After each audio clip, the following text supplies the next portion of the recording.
Donald Trump's rhetoric has become, shall we say, more imperialistic. He's been talking about America like it's an empire planning to expand.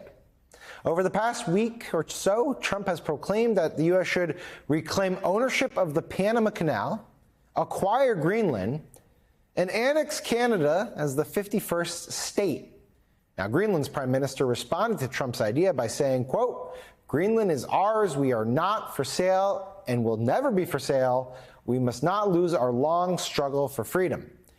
Panamanian President Jose Raul Mulino also hit back at Trump, saying Panama will not hand back a single square meter of the Panama Canal.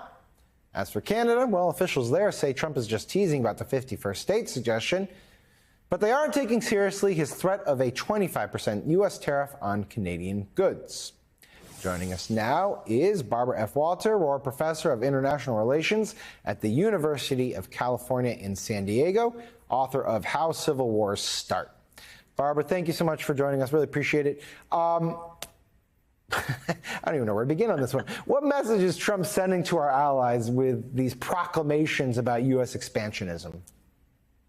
This is completely America first message to everybody, both our allies and our enemies.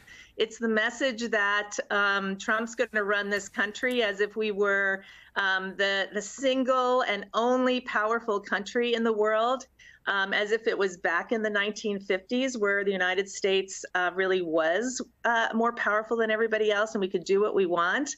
But this is a fantasy. There's going to be pushback from everyone. I'm sitting here in my house. My husband's Canadian. They're all downstairs, and they just laugh at this. It's just inconceivable that the United States in 2024, 2025 could go around just taking territory. We actually know from the data and really, really good research that the single issue over which governments fight harder and longer and bloodier than any other issue is if somebody tries to take and occupy their territory. And that's exactly what the United States would face. It is an absolute losing strategy. Look what's happening to Putin in Ukraine. Right. And why would we do that to try to get Greenland or try to get let's Canada, let's talk about Greenland specifically. Let's talk about Greenland specifically.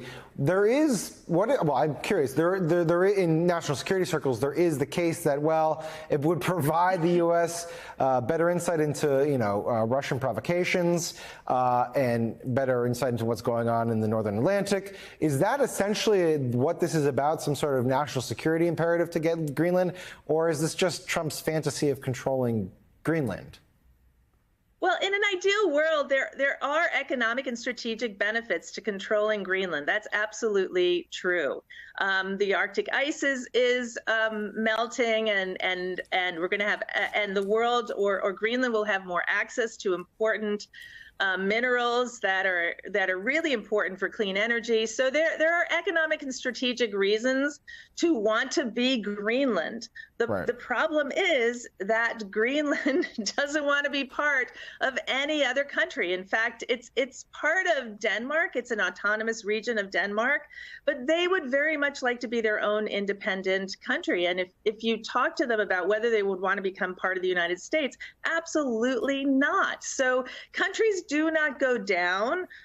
They do not give up territory without a fight, and this would absolutely blow the mind of everybody, and it would turn the entire world against the United States. Just quickly, last one, because in Greenland, Trump's talking about buying Greenland. Canada, despite what your relatives suggest, it seems like a joke. We're not going to annex them. But the Panama Canal, there does seem to be an actual sentiment there that we're being ripped off at the Panama Canal. And that's the one where if you squint hard enough, you can actually see confrontation. Is that, and should that be the most worrisome of all the proclamations Trump has made?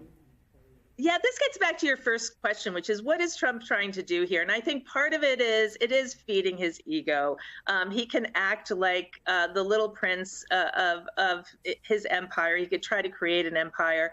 But there are negotiating benefits potentially to what he is doing.